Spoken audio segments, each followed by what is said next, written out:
In this film, we are going to look at the spread of the English language. It is important to understand why and how English specifically has become such an important part of the world today. And first, we must look at what is a world language. A world language is a language spoken internationally and learned by many people as a second language. A world language is not only characterized by the number of its speakers, but also by its geographical distribution and its use in international organizations and in diplomatic relations. There are some criteria. There must be a large number of speakers, where a substantial fraction of those are non-native speakers.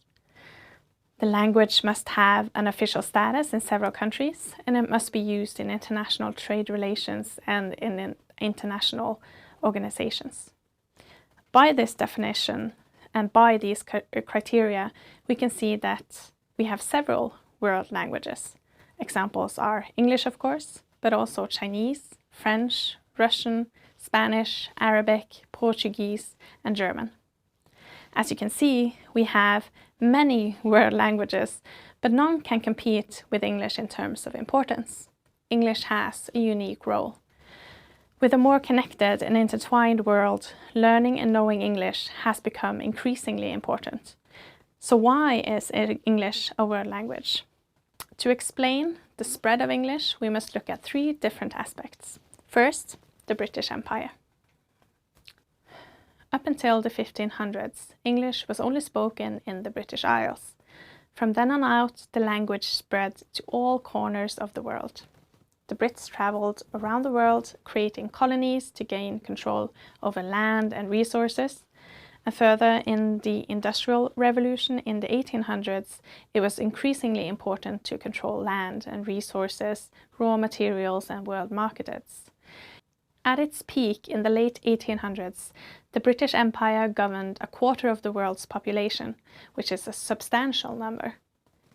There is a saying, "The sun never sets on the British Empire," because the British Empire had control over land on all continents of the world. There was, of course, an economic aspect to the British Empire, but it also became a nationalistic project, proving that the British Empire was better and larger than the other European competitors, for example, France.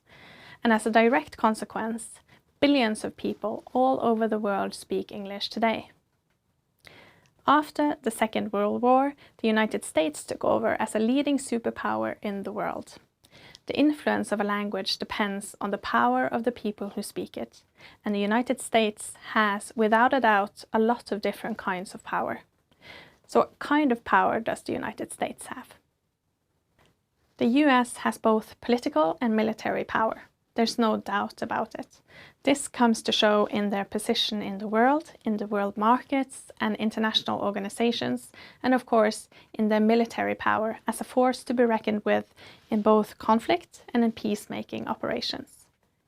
The United States also has a lot of technological power, with large companies such as Apple and Windows, payment methods like Visa, MasterCard, and PayPal, the Google search engine, which provides the majority of the world with endless sources of information every day. In the later years, social media platforms like Facebook, Snapchat, and Instagram, and online streaming services like Netflix has taken up a large portion of the digital world, which has had a great influence throughout the world. Last but not least, the United States has, in the last half a century, had a lot of cultural power. Through films, music, games, and websites, the English language and the American culture has spread throughout the world. Although many have never been to the country, people still feel like they have a pretty good idea what it's like to live there. This is an effect created by the dominance of American culture in films and in other media. The third aspect to the spread of English is, of course, globalization. The world has become smaller in a way. We travel more across borders, and we have new and improved ways of communicating with each other through both media and the internet. Globalization has thus contributed to better ways of cooperation across borders, in education, in science, in politics, and with the expansion of international trade.